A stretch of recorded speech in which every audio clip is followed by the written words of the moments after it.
Hello and welcome to Uncut and Unfiltered Cosmetology Insights with Nathan Shaw, the show where we help aspiring and current beauty professionals master both the business and the craft of cosmetology so that you can build a long, successful career.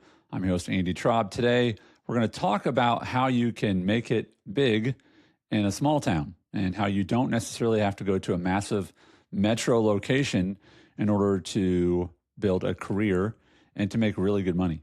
There's towns like Twin Falls, Pocatello, Boise that Nathan has a lot of experience in helping new stylists build their career in.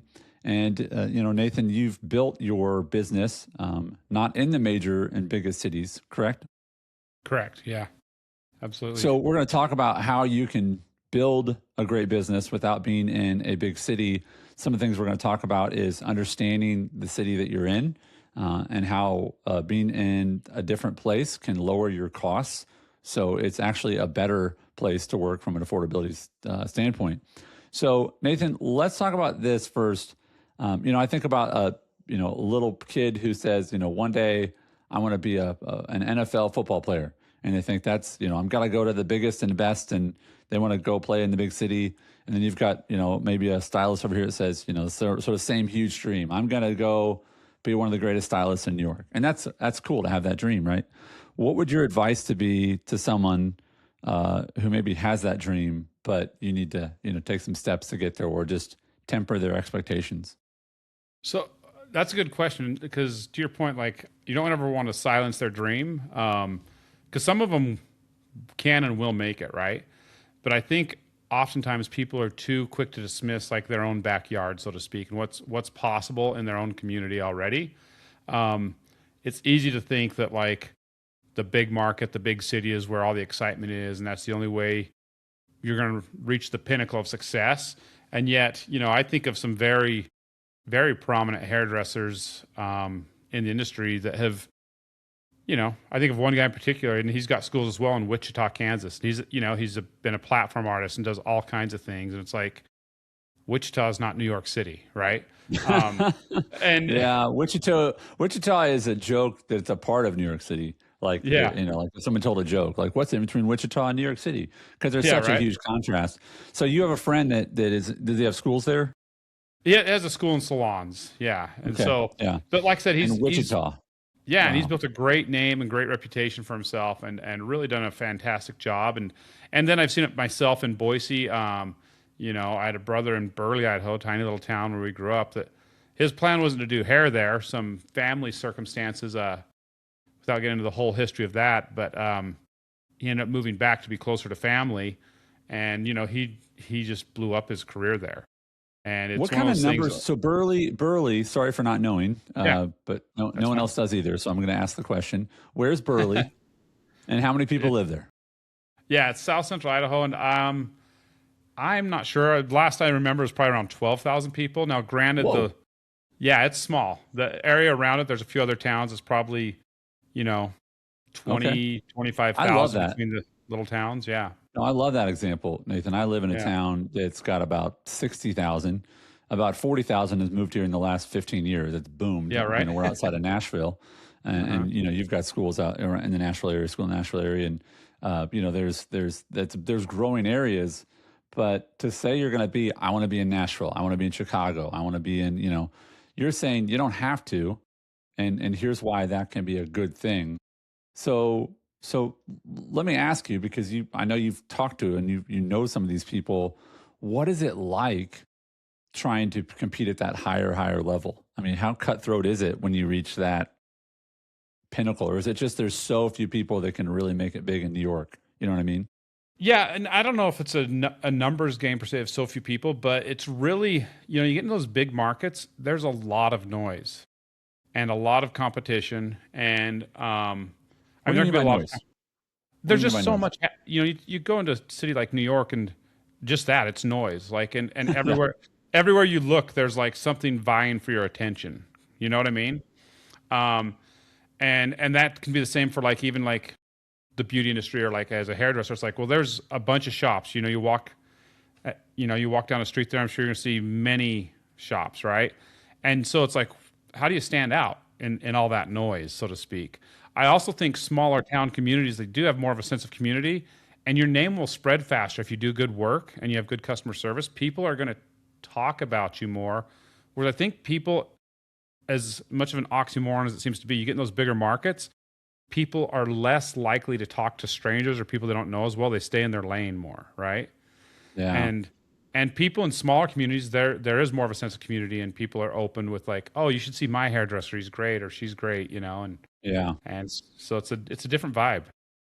It's interesting. I know that Walmart has this system in place where and I know people that actually buy real estate and all they do is follow what Walmart's doing, because Walmart will put a store somewhere where there's basically like not much, because they know that in 5 years there will be a lot there. I remember when I used to live in South Dakota, they put a store on this edge of town and I was like, what are they doing? Nobody lives there. Well, I went back 10 years later. What do you know? The Walmart's surrounded by houses, right? Doing fine. I think about, as a stylist, to be thinking about what's an area that's growing? What's an area that I can go plant myself in? And as it grows, as these new people come to town, to this suburb that's outside of outside of outside, I'm in sort of like a third layer suburb. It's like Brentwood, Franklin, and then Spring Hill, where I am. And so I'm 40 minutes from the big city. People don't want to drive into the big city to get a great cut. They want to stay here. So I love that advice, and I love also the truth that people share here. They give recommendations. You can build a really good clientele. Let me ask you this. I never asked you these numbers before, but how many people do you think it takes for someone to have sort of in their roster, if you will, in their book, to make a decent living in a smaller town? I mean, do you need 500? Do you need 100? Do you need 50? How many clients do you think you need? That's it's a little more of a complicated answer based on what type of services you provide. And For what I sure. mean by that, if you're like a barber and you just do haircuts and you're doing specifically, like you say, barbers that do focus more on men's haircuts, maybe they're turning out a man's haircut I mean, the real fast ones that are more about speed, they're going to be every 15 minutes. Other ones are going to be half hour to an hour. So if you work an 8 hour day, if it's a half hour guest, you could see 16 a day, right? Yeah. And it really is a numbers game. So if you saw 16 a day and you're going to see them every 4 weeks, it's just a matter of going, Right. what's 16 times 20 days, or Right. excuse me, Right. 20 days, 5 days a Yeah. work 20 week, days. right? Yep. And so Yeah. it's Yeah. about So 20, it's flushing that out, and then your price comes back, and then you got your expenses and things like that. yeah. So that's Yeah. like 320 guests if you have a 4 week rotation. And men's haircuts are, depending on the guy, it's going to be about a 3 to 4 week, they're going to be back. Yeah. So you can kind of figure that out. Whereas a stylist that maybe specializes in really technical hair colors, and that service takes 3 hours to 4 hours for one client, you might be doing two a day, right? And they're going to Wow. come less But what's often. the price potential? So Yeah. so But again, what's the price potential of that? I mean, is it $300? Is it 500? it depends a bit on the market, what the market will bear out in your town. But yeah, I mean, if you're doing a pretty serious hair color, you can easily be in the, several $100s per service type of service. And so it's going to vary a little bit depending on market. It's hard to give an exact without getting into the specifics of a town. Yeah, but again, Yeah. I want to encourage you who are listening, don't skip over those numbers. Do some math and realize that, you can make, and you please correct me if I'm wrong, you could make $30 a client, or you could make 300. Now, the 300 is going to take you longer, very likely, but just follow the math on this. If you make $30 on a client, you make 300 on a client, okay? And there's nothing wrong with saying it that way. That's, you need to make money. Otherwise you've got a Yep. business, right? They want to pay you Right. money. You're providing a good service. But how many more clients do you need? Unless you have 10 times as many clients, you're going to be okay. I mean, it takes 10 $30 clients, so we equal 300. And so in a given day, if you could only do 10 clients, or you only had a certain number of hours, do you want to do two $300 clients, or do you want to do 20 $30 clients? And everyone said Yeah. two, Two. right? But Yeah. the amount of skill and expertise is important there. So this is why you attend one of Nathan's schools. This is why you are intentional about getting good at that skill. So Nathan, is it reasonable for someone to come out and say, listen, I appreciate that people want and need those sort of more, or I should say just say lower priced items, but I want to make $150 every time someone sits in my chair. Is that a reasonable and good goal? Absolutely. And I think it's pretty easy to do in almost any market, for at that price range. Really? $150 for a cut and color, a women's cut and color is, I mean, that's almost, I don't want to say That's cheap, but it's no, I would say that's not cheap. the Yeah, high that end. would, yeah, Yeah. yeah. It's not the high end of the market by any means. And it's if your skills are up there, people are going to pay that all day long if you do a great job and, you provide great customer service along the way. All right, I have a fun question for you, and I did not prepare you for it, but don't be afraid. And I think the audience is All going to right. love this. Okay. What's the most expensive thing you've ever ate that was like that you can remember? Oof, that's tough. The most Like a expensive thing I ever ate steak, that I can remember. oyster, duck. What was the, It was probably an expensive steakhouse in a city I was visiting. Yes, very expensive. okay. Probably All right. So you're a visit. like So you're in a touristy kind of town. It's a steak. You went big. You don't, I would say you put it on the company card, but you are the company. So you put it on your card. yeah, yeah. But how much was it $100? Was it $80? What was the $150? What do you think it was? Well, to be fair, I shared it with another Okay. person, but Okay. we did like the big, the giant tomahawk steak. Yeah. That's I've like heard of it. Yeah. it's like 2 or 3 pounds of meat on a big bone, right? Looks like a caveman steak, Yeah. and Yeah. I want to say it was $215 for the steak, and we were kind of Okay. celebrating. It's like, well, let's do it. How was it? It was really good. Was it the best thing Yeah. I've ever And eaten? so No, but it was good. It was right. very good. But I wouldn't say it's the best bite of food I've ever had. Right. But it Okay. was I hear very you. good I hear steak. you. I tell Yeah. a story to my friends sometimes about I bought a burger for like $28 and it was just a burger. And it Uh was huh. this place sort of on Main Street, it was a newer restaurant. I was like, $28. I was like, I can go get a really bad burger for $2, you know? Yeah. And so I was like, is this 14 times as good as the $2 burger? And the answer was absolutely yes. I mean, this was 17 years ago. And Wow. I remember biting into that burger, right? And they did not apologize for charging $28, right? And then I had to tip, Yeah. right? So really it's like a Yeah. $32 burger.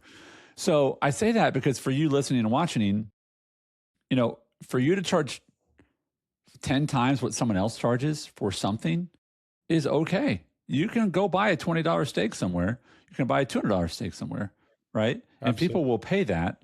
You just have to decide what do I want to sell? Right? What do I want to sell? And then at your schools, Nathan, I'm interested for you to talk a little bit about this.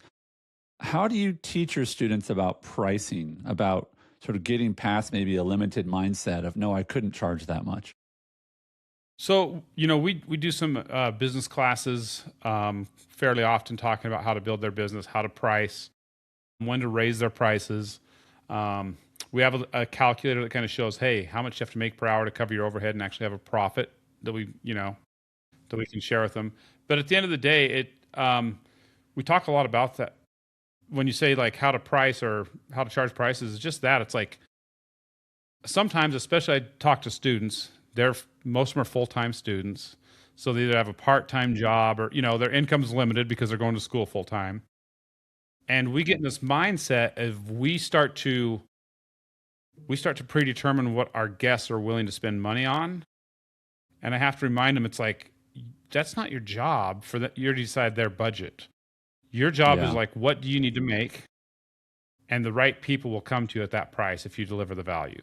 And what I mean by Yeah. that is like, I've thought that like, as a person who does hair and did my family's hair, or my brother did my hair for years, it's like almost, haircuts just felt like felt like they cost nothing, because it's like I'm trading with my wife, who is a hairdresser. I did her hair, of course she did mine, which obviously I don't do very often, get a cut every 10. She's Yeah. getting If you're the better watching end the of the deal. video, somebody hasn't, well, maybe I'm sure you trim the ends, but yeah, About your every wife 8 is months. Yeah.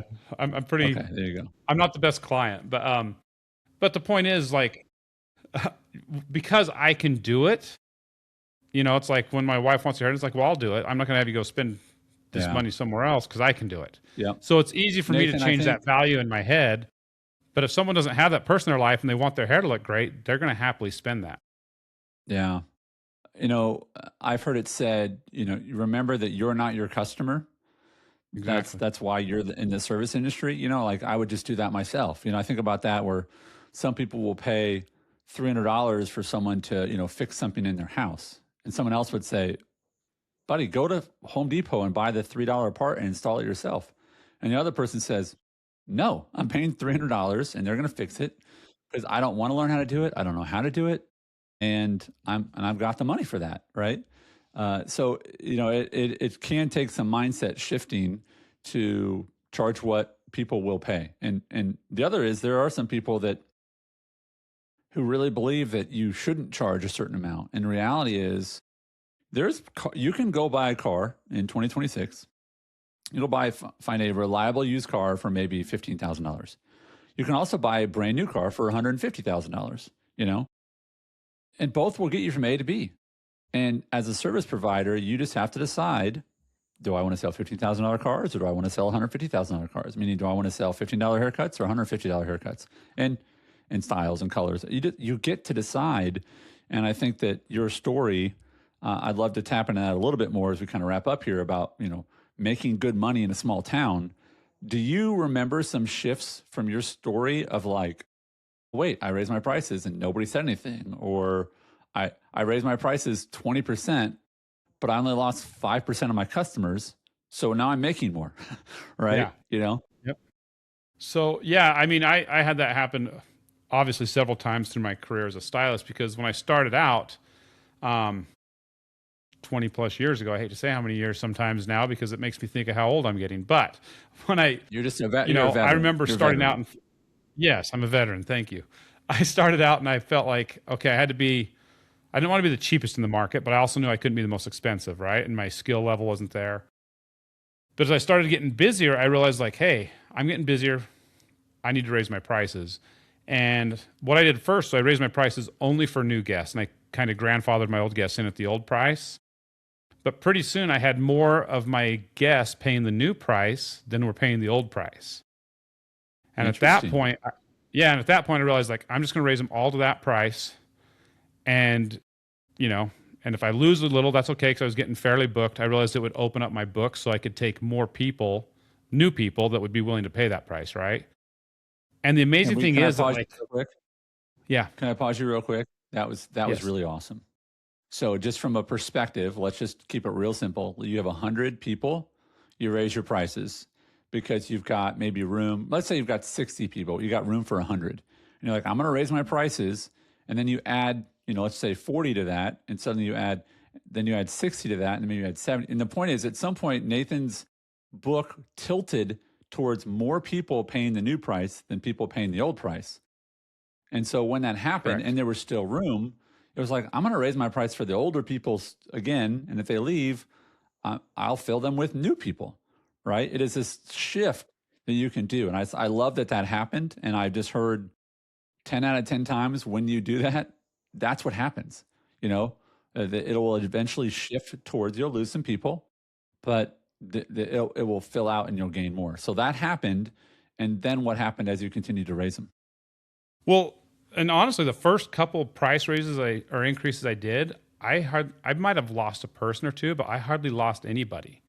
People still were happy to pay the price. And part of it was my skill level was getting better, right? I was no longer a brand new stylist. I had a lot of heads of hair under my belt, a lot more experience.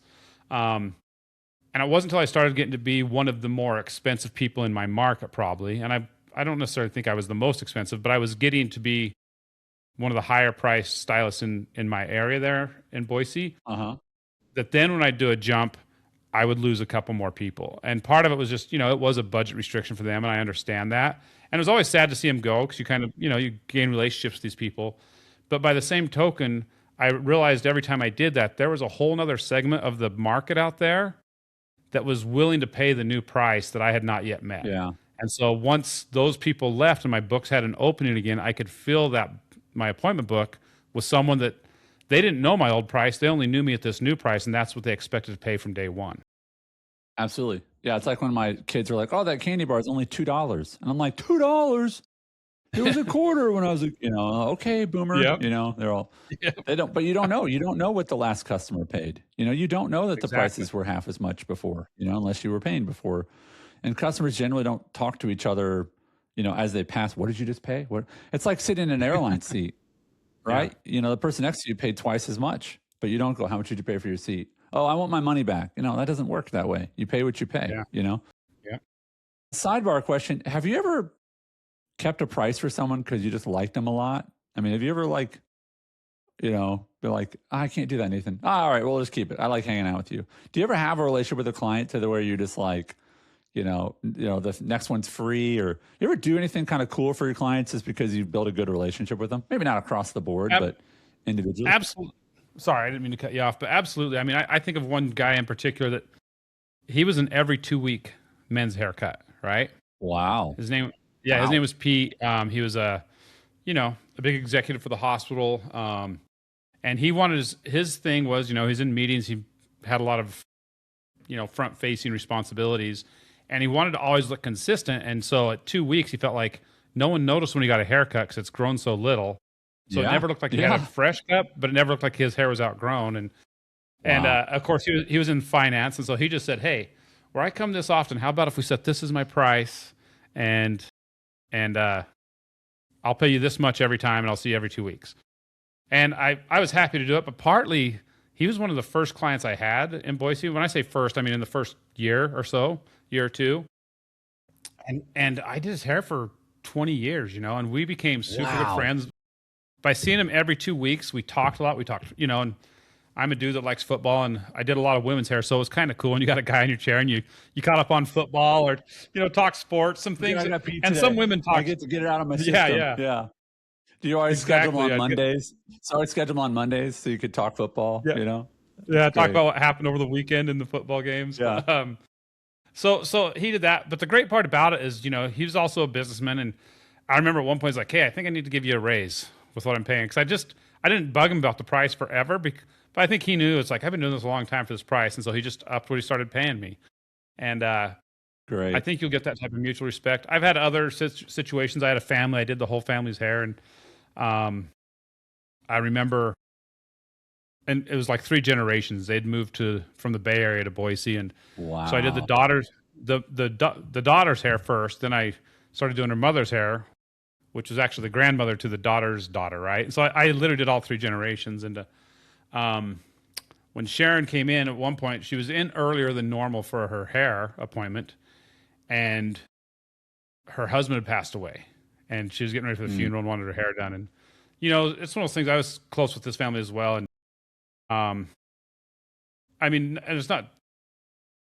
It's just one of those things. Like she went to pay. I'm like, "Listen, your money's no good here today." Yeah. Gave her a Yeah. hug. That's beautiful, man. I loved the whole family. I knew the husband. I'd cut his hair like once. He didn't have much hair, and usually went, Oh, I think, a yeah. barber shop. But and I think of other times that sometimes someone lets you do something exciting on their hair, like a new technique, and they're just letting you be creative and like try something. There's been a couple times I'm like, I'm not charging you for that today, and you didn't charge them because it didn't turn out. You just didn't charge them like, hey, thanks for letting me be creative today. This one's on the house, and so That's fun.